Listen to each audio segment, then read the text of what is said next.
So ever since I had my crisis that I ended up in the hospital for a couple of weeks, I've been feeling like the soul loss issue has been extreme. One of the things is that a lot of the people who work in the hospital environment seem to have like ties to witchy stuff, and this tends to happen a lot. I'm not sure that it's the medications and stuff. It can also be exposure to drugs in my environment that make me feel dismal. I think that I was exposed to a drug the day that I had my crisis, and with everything else going on, I couldn't push through it. I don't know how much coincidence and stuff like that there is with things. Um, but I'm not, the idea that not all your thoughts are your own, um, I think that that is an important aspect of dealing with this issue. Not all my thoughts are my own, but I was looking at the third talk on healing with form, energy, and light, and by Tenzin Wangyal Rinpoche. And when we were doing the space meditation, um, I was able to see the space ignite in my heart. Now, my guru told me that when you're having heart problems, it can be hard to visualize. When you're having, but he was vague in general about heart problems. My blood pressure's been up really high, but I was able to visualize, and just for a moment, as far as being able to sustain the visualization for a long period of time. But before I did that, I watched a video by another Lama. His English, his accent was a lot thicker, but it was also just posted today by Linman Shah, and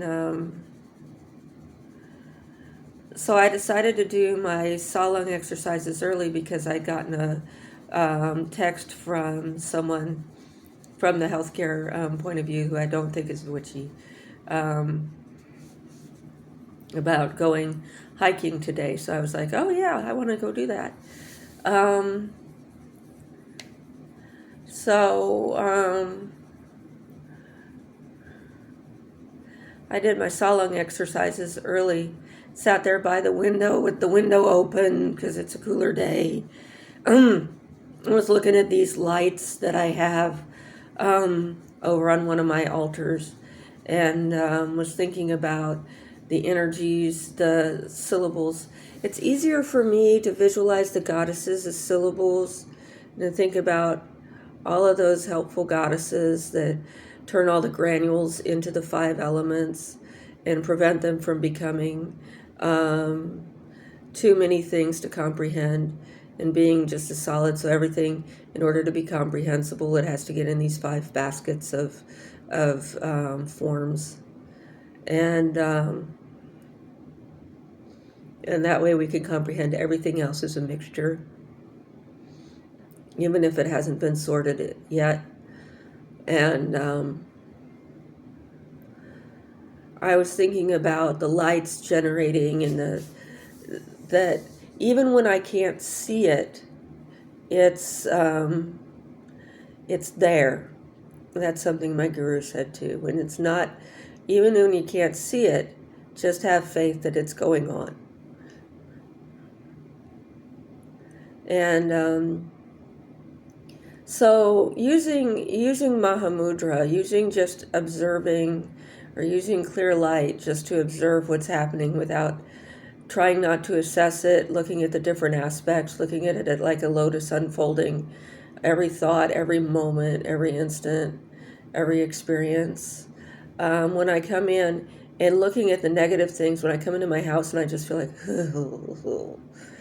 There I am again.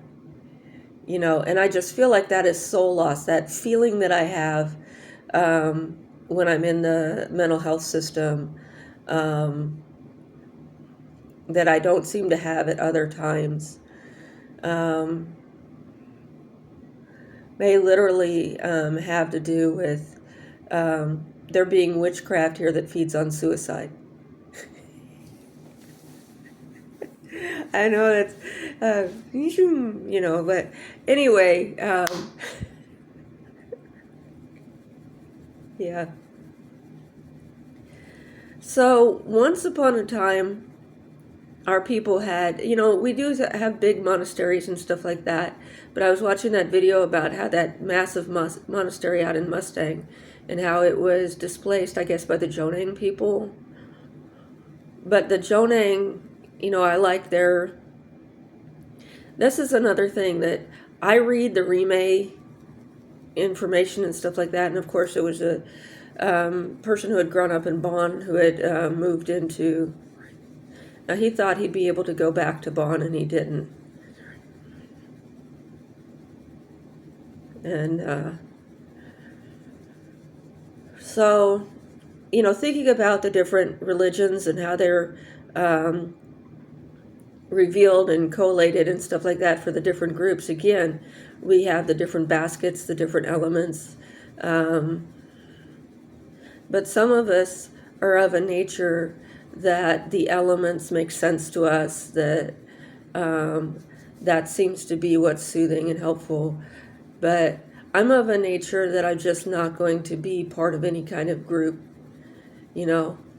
except that I'm really grateful that, Bonn is happening online and that I can participate, and these are things that I can reference and say to people that, I didn't just make this stuff up. This isn't just some kooky new age kind of thing. But I think they know that because I was talking with Hatzedi Gur about, he talks about the Xiongnu, and honestly the Xiongnu is like saying meow to a Hmong. It's Zhengzheng, the area described is the same area in the same time frame as the Xiongnu. And I think that when I have a lot of time to just think with the ancestors, they've told me things like that,